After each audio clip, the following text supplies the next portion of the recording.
Сәлеметсіз бе? Менің атым Роман, және бүгін біз мекеменің қаржылық есептілікпен жұмыс істеуге арналған негізгі параметрлерін қарастырамыз. Атап айтқанда, қаржылық шоттарды қалай қосуға және оларды мекемеге байланыстыруға болады. Шығындардың қандай стандартты санаттары бар?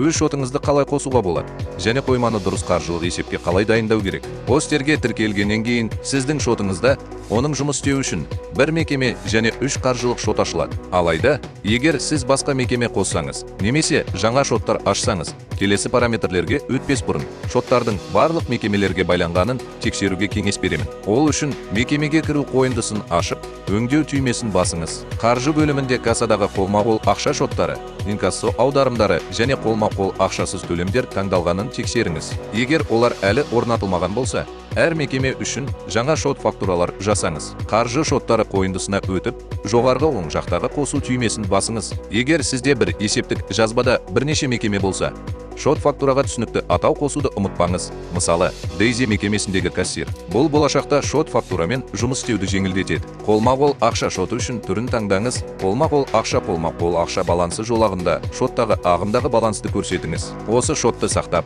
тағы екеуін қосыңыз: инкассация шоты және қолма-қол ақшасыз төлемдер шоты. Сонымен қатар, сіз басқа шоттарды қоса аласыз. Мысалы, басқа негізгі емес банктегі қолма-қол ақшасыз шот. Енді мекемелерге кіру бөліміндегі мекемелерді өңдеу бөліміне оралыңыз.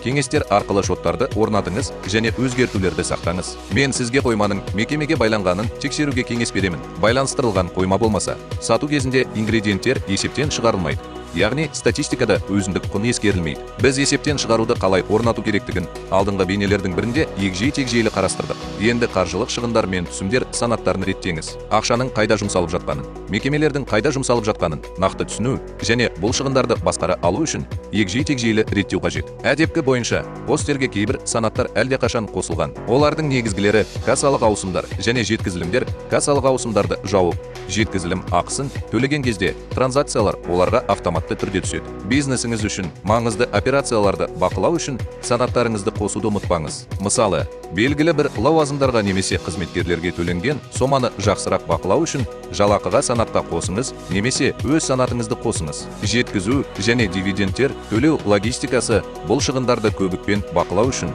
мұны істеу үшін жаңа санатты қосыңыз. Оны қай жерде орналастыру керектігін таңдаңыз.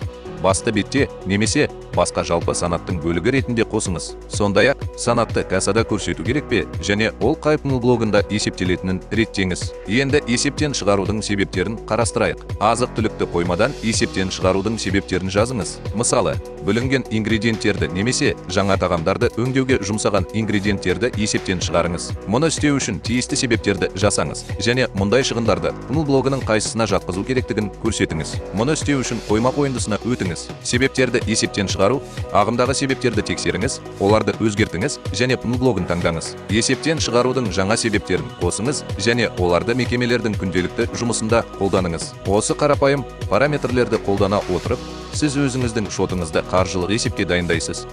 Мекеменің қаржылық нәтижелерін пункт және кэшфлоу есептерінен көре аласыз. Сондай-ақ, пост есептік жазбаңызбен жұмыс істеуді жеңілдетіңіз. Жаңа оқулық бейнелерді жіберіп алмау және жақсы күндер өткізу үшін арнаға жазылыңыз.